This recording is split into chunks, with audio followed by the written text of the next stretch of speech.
चलिए आज हम पढ़ेंगे साझेदारी के प्रकार के बारे में। कक्षा 11 का 5वां चैप्टर है। ठीक है, साझेदारी के सक्रिय साझेदार किसे कहे जाते हैं तो उसके बारे में आपको समझा दूं कि जो कानून की दृष्टि से जो साझेदारी में जुड़ता है, रुचि लेता है, उसे सक्रिय साझेदार कहते हैं। और जो लाभ हानि के प्रमाण में भी भाग लेता हो और एजेंट हो, ऐसे को सक्रिय साझेदार कहा जाता है।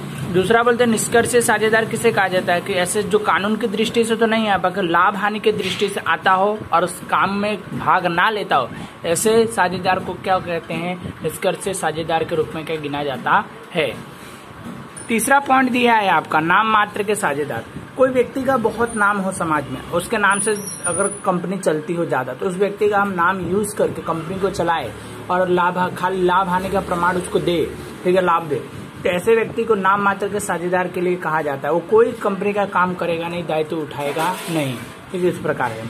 अब मात्र लाभ के साझेदार, खाली कंपनी के अंदर को पैसा लगा दिया और उसमें सिर्फ लाभ मिलता हो, ठीक है, और लाभ लेने के लिए व्यक्ति सिर्फ खाली आता हो, तो ऐसे साझेदार को लाभ मात्र के साझेदार के रूप में लिया जाता है।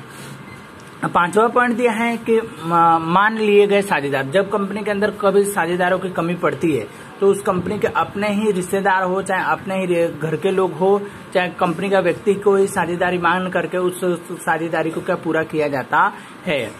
अवैध साझेदार के बारे में, अवैध मतलब क्या होता है कि जो बच्चा हो, मतलब कि जो 18 साल से कम हो, भारतीय अधिनियम के अनुसार मात्र वयस्क व्यक्ति का अनुबंध करने की योग्यता होती है। इसके लिए वयस्क व्यक्ति साझेदार बनता है, नाबालिग नहीं, मतलब वयस्क व्यक्ति ही साझेदार, नाबालिग नहीं बन सकता है। यदि किसी साझेदार की मृत्यु हो जाए तो उसके अवयस्क बालक को साझेदार बनाया जा सकता है। मतलब कि क्या होगा, अगर व्यक्ति पर कोई मर जाता है तो उसकी जगह उसका लड़का क्या साझेदार बन सकता है। और अवयस्क साझेदार की पीढ़ी के ऋण चुकाने के समय कोई दायित्व नहीं होता, मतलब कि वो क्या जो कर्ज लिया हो तो कर्ज को चुकाएगा नहीं, ऐसा होता है।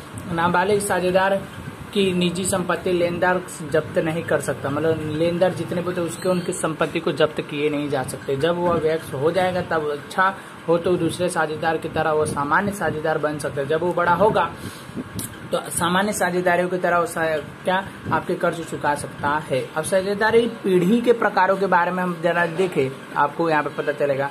उसमें क्या होता है, एक अवधि के अनुसार, मतलब समय के अनुसार, दूसरा दायित्व के अनुसार होता है, तीसरा पंजीकरण के अनुसार होते हैं।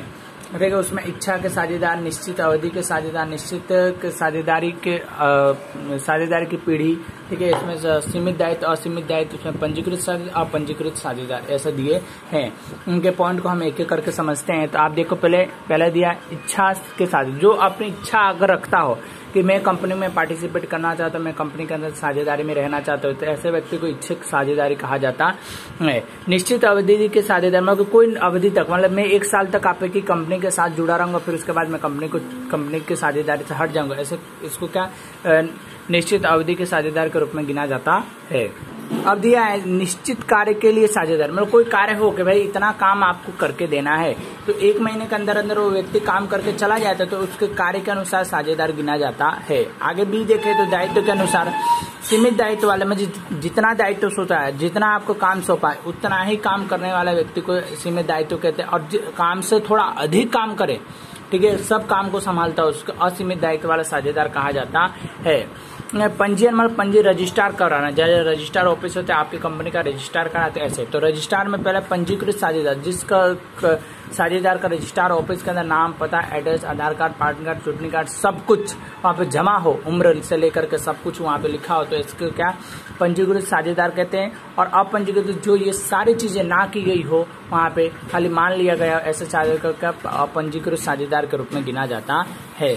आज के लिए हम इतना ही पढ़ेंगे, कल साझेदारी पीढ़ी के पंजीकरण के बारे में पढ़ेंगे।